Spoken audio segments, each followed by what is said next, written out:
Portugal is one of the fastest-growing travel destinations in Europe, but most people still underestimate it, because what they expect is very different from what they actually experience. Portugal isn't just one type of trip. It's a mix of historic cities, coastal landscapes, and places that feel completely different from the rest of Europe. And most people only see a small part of it. If you're into discovering places beyond the typical version, make sure you're subscribed. We explore destinations a little differently here. Lisbon.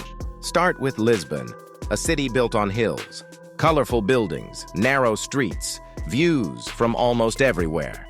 Trams moving through the city. It feels historic, but also modern at the same time. But here's what surprises people. Lisbon isn't flat or easy. You walk a lot, you climb a lot, and that's part of the experience. The neighborhoods all have their own character. Alfama with its old-world charm and fado music drifting from restaurants. Bairro Alto, where the energy shifts completely after dark. Belém with its connection to Portugal's maritime history. Each district tells a different story, and the thing is, you can't rush Lisbon. The city reveals itself slowly, through wandering, through getting lost, through discovering things you didn't plan to find. That's when Lisbon makes sense. But Lisbon is just one version of Portugal. Porto. Head north to Porto. A completely different feel. More compact, more traditional. The Douro River running through the city. Bridges connecting both sides. And the famous port wine cellars. It feels quieter than Lisbon, more relaxed, and just as memorable. The riverfront area, Ribeira, pulls you in. Buildings stacked along the water, narrow streets leading upward from the river, and across the way, Vila Nova de Gaia, where the port wine comes from. You can tour the cellars, learn about the aging process, taste different varieties. But what really stands out about Porto is how it feels lived in. It's not trying to be anything other than what it is. A working city with deep roots, where tradition isn't a show. It's just how things are done. But the real surprise is along the coast. Algarve, main highlight. Then you go south, the Algarve, and everything changes. Cliffs, beaches, rock formations, bright blue water contrasting against golden rock. Places like Lagos and Albufeira, hidden beaches between cliffs, boat trips through sea caves. This is where Portugal feels completely different from the cities. And this is what many people don't expect, because the Algarve isn't just beaches.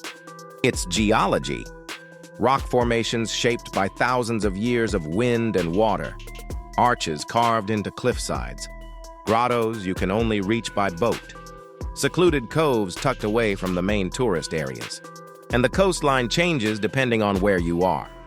The western side is wilder, more rugged, more exposed to the Atlantic. The southern side is calmer.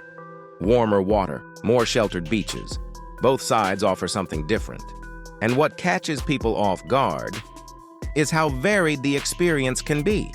You can spend a morning exploring sea caves, an afternoon in a quiet fishing village, and an evening watching the sunset from the cliffs, all within the same region.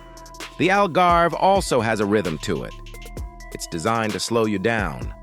Long lunches, late dinners, time by the water. No rush, no pressure, just a different pace altogether. Quick question. Would you rather explore the cities or spend more time along the coast? Let me know in the comments. But there's another side of Portugal most people don't even think about.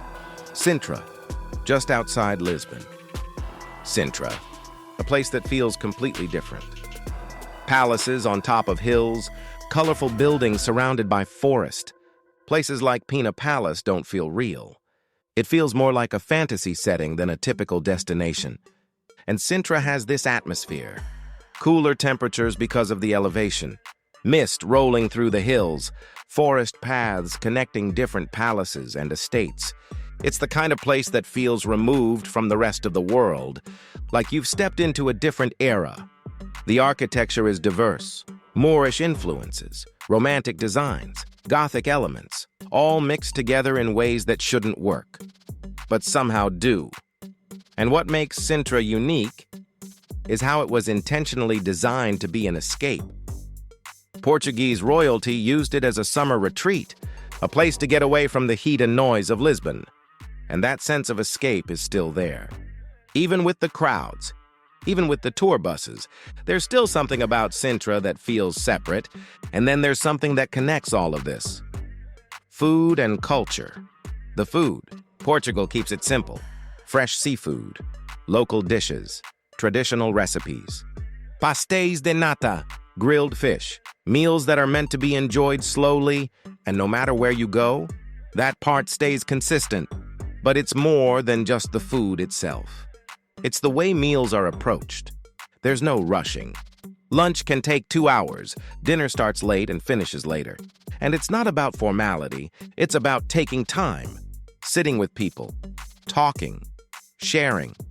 The cafe culture is strong. Espresso is a constant. Small cups, strong flavor, usually taken standing at the counter. And the pastry shops are everywhere, not fancy, just good. Fresh bread, simple cakes, things that have been made the same way for generations. There's also a focus on regional specialties. Each area has its own dishes, things that don't travel well, things you need to try where they're made, like cataplana in the Algarve, or francesinha in Porto, or arroz de marisco along the coast. And the wine culture runs deep. Not just port. Vinho Verde in the north, Douro Valley reds, Alentejo wines from the interior. Each region producing something distinct. Practical side. And here's what also surprises people. Portugal is accessible. It's not overwhelming. You can cover a lot of ground without feeling rushed. The country is small enough that distances are manageable, but large enough that each region feels distinct. You can combine experiences easily. A few days in Lisbon, a few in Porto, time along the coast, a day trip to Sintra. And it all connects. The infrastructure works. Trains run on time. Roads are well maintained. Navigation is straightforward. And compared to other Western European destinations, Portugal still feels more affordable. Not cheap, but reasonable, especially when it comes to food and accommodation. You're getting quality without the price tag you'd find in places like France or Italy. But what really makes Portugal different is the atmosphere. There's no pretense. No need to impress. It's authentic in a way that feels rare. People are genuinely welcoming. Not because they have to be, but because that's the culture. So what is Portugal really? It's not just a smaller European destination. It's contrast. Cities, coastlines, historic towns, unique landscapes, all in one country. And most people only experience a small part of it. That's why Portugal isn't just what you expect. It's more than that. It's a place that rewards exploration. Not just the famous spots, but the in-between moments. The neighborhoods you stumble into, the meals that last hours, the conversations with locals, the quiet beaches you find on your own. That's where Portugal really shows itself. And once you see that side of it, you understand why people keep coming back. Because it's not about checking boxes. It's about experiencing a place that hasn't lost itself to tourism, a place that still feels genuine, where tradition and modernity coexist without conflict, where you can have a world-class meal in a Michelin restaurant or eat grilled sardines at a neighborhood tasca. And both experiences feel equally valid. That's Portugal, a country that doesn't demand your attention, but earns it through consistency, through quality, through character. If you enjoy exploring places like this in a different way, make sure to subscribe. There's a lot more coming. And let me know in the comments, what part of Portugal would you want to experience most? The historic cities? The dramatic coastline? The food and wine culture? Or those unexpected moments in between?